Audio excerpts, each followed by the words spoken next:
मितमान को डके पठे देला तार खबर काना महाराज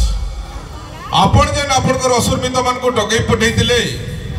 सब असुरमित माने आसिकरी आपणकर राज अतिथि भवन में अछन महाराज महामंत्री महाराज और असुरमित माने खाली मोर मित न हो महाराज सेवाने मोर ढालन ढाल सेवन का मान व्यवहार थी खातिरदारी थी किसी उनादा नहीं कथा कहचन महाराज कंस महाराज बोले कथा सरी गला आपण परे महाराज घी खाई करी गुरस रे हाथ धुचन फिर कंस महाराज कर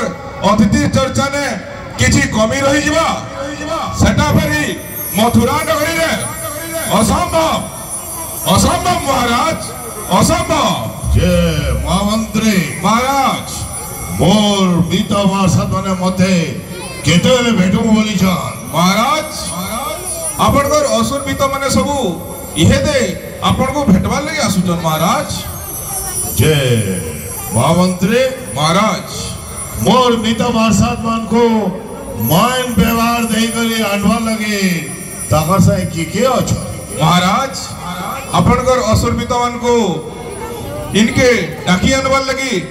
आपण को सेनापति जयजन महाराज अति उत्तम अति उत्तम Thank you.